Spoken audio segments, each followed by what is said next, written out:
ta future université. Voilà, l'université pas mal, hein.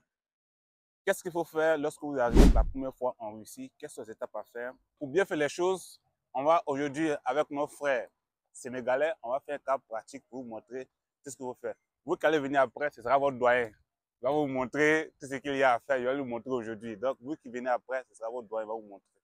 Je vais lui montrer qu'est-ce qu'il faut faire, où on doit partir, qu'est-ce qu'il faut dire, etc., etc. Franchement, on va faire aujourd'hui un cas pratique pour montrer ce qu'il faut faire, tous les démarches pour être en règle en Russie, pour ne jamais avoir de problème avec l'immigration et avec les gens aussi.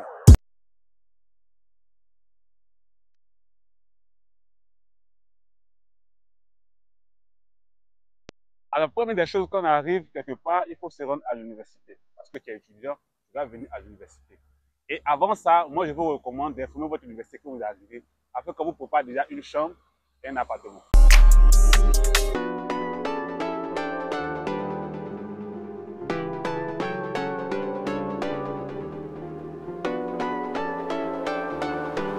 C'est la cité universitaire, nous sommes une cité universitaire. Ça veut dire qu'il y a un Camerounais ici. Voilà quoi, c'est la cité universitaire. Dans le passeport. Chaque université a son modèle de cité universitaire. Dans cette université, on va se demander de la cité universitaire.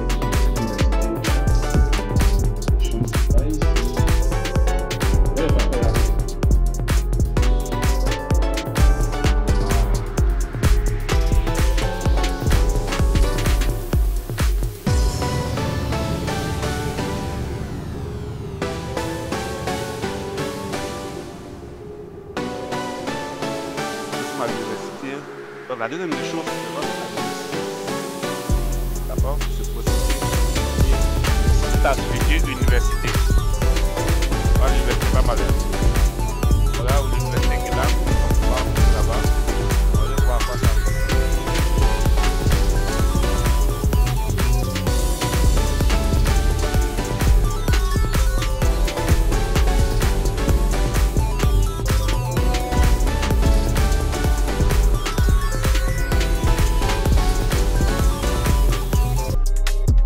On a causé avec l'université, tout s'est bien passé.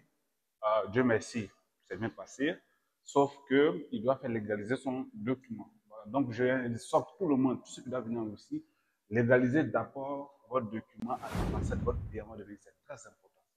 Très important. Alors, quels sont les documents qu'on demande à l'université? Une fois arrivé à l'université, on vous réclame votre passeport. Ça, c'est la chose la plus importante.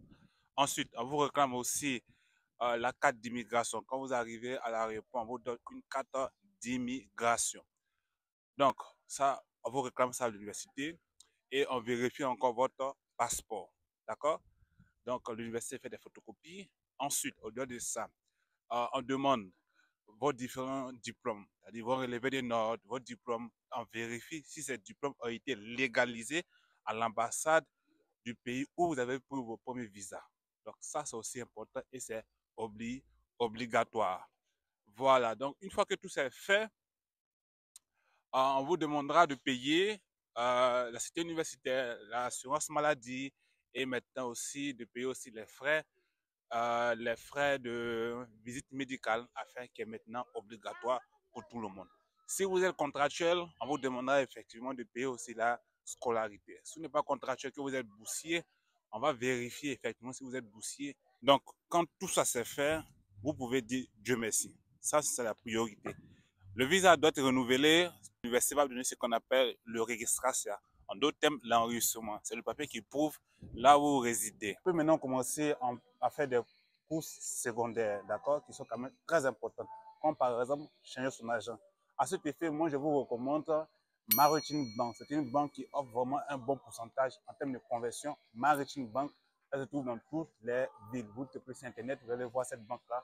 On a converti notre argent là-bas et maintenant, on essaie d'aller acheter maintenant une puce qui permettra de vous connecter. C'est très important pour avoir une bonne connexion.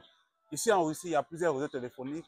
Le réseau téléphonique le plus connu, il y a Télédiva, il y a MTS, il y a Megafon, il y a Yota. Bref, il y a beaucoup. Donc, pendant que nous sommes en train de faire les démarches de l'université, nous inscrire à l'université, nous allons profiter aussi pour faire un tour pour découvrir un peu la ville, pour voir à quoi la ville ressemble. Et c'est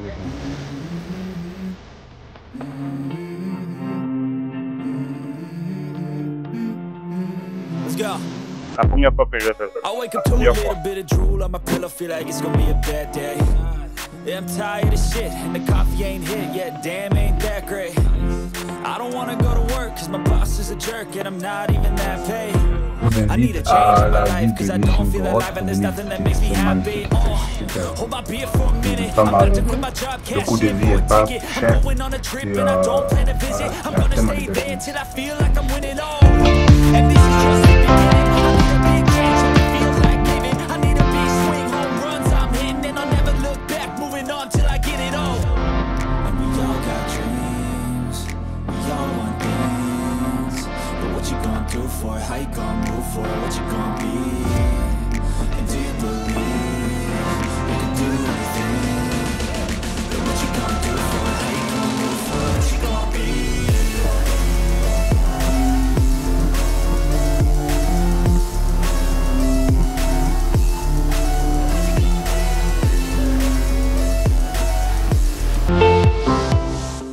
Qu'est-ce qu'on doit retenir de tout ça? Comme des choses, lorsque vous obtenez votre visa, lorsque vous payez votre billet d'avion, vous devez obligatoirement envoyer une copie de chaque de ces documents-là à l'université, afin que l'université puisse vous réserver une chambre en cité universitaire. Il va sans dire que si vous atterrissez à Moscou, vous allez prendre un train pour arriver dans votre ville. Une fois arrivé en ville, vous allez directement en cité universitaire. Après la cité universitaire, vous partez à l'université pour vous présenter, d'accord, pour donner votre visa et pour faire l'inscription. Si vous êtes boursier, vous donnez votre code, l'université va vérifier dans la base des boursiers. Si vous êtes contractuel, vous allez faire ce qu'on appelle le Dagavor. Vous allez signer le Dagavor, faire photocopier vos différents documents. Quels sont les documents qu'on demande une fois arrivé? On va vérifier vos différents relevés de notes et vos passeports. On va vérifier vos diplômes et vos relevés de notes pour s'assurer que vous avez légalisé les diplômes avant d'arriver en Russie. On va aussi vérifier votre visa et après cela, on va vous demander 4 photos. Ensuite, on vous demandera de payer votre assurance maladie, vous faire aussi les tests médicaux et bien évidemment aussi de payer la cité universitaire. Pour ceux qui ont déjà payé la scolarité avant de venir en Russie, on vous remettra les chèques. Et pour ceux qui n'ont pas payé la scolarité avant de venir en Russie, vous allez payer toute la scolarité. Enfin, voici les principales étapes. Une fois que vous arrivez aussi en Russie, une chose très importante, vous avez 90 jours pour faire ce qu'on appelle la 4VET. Sans la 4VET, c'est impossible pour vous de pouvoir continuer les études après l'année de langue. C'est obligatoire, c'est une nouvelle loi. 90 jours, faites cela, sinon vous risquez de quitter la Russie en risque de vous déporter. Il peut aussi arriver qu'en arrivant en Russie, votre université peut ne pas être prête à vous recevoir. Il y a des universités qui obligent les étudiants étrangers à faire d'abord les examens médicaux. Ça peut arriver. Dans ce cas, si vous vivez dans un hôtel, réclamez et exigez un hôtel avec ce qu'on appelle une registration. Autrement dit, un hôtel avec un enregistrement. N'allez pas dormir dans un appartement où il n'y a pas d'enregistrement. Toute personne arrivée sur le territoire russe en moins de 3 jours a l'obligation de faire ce qu'on appelle un enregistrement. Si vous venez le week-end, prenez vos précautions. Moi, ce que je peux vous donner comme conseil, évitez d'atterrir en Russie le week-end. Évitez d'atterrir en Russie tard de la nuit parce que très souvent, l'immigration à l'aéroport veut contacter votre université. Donc, si vous arrivez tard de la nuit, vous comprenez que c'est compliqué. S'il y a un papier qui vous manque, malheureusement, personne ne pourra vous aider. Si cette vidéo vous a appris quelque chose, n'oubliez pas, liker, partager à vos frères et amis afin qu'ils puissent être informés pour ne pas venir ici et être irrégulier. Si c'est pour tout bien, c'était notre chaîne depuis la ville de Nijni Novgorod. À très bientôt.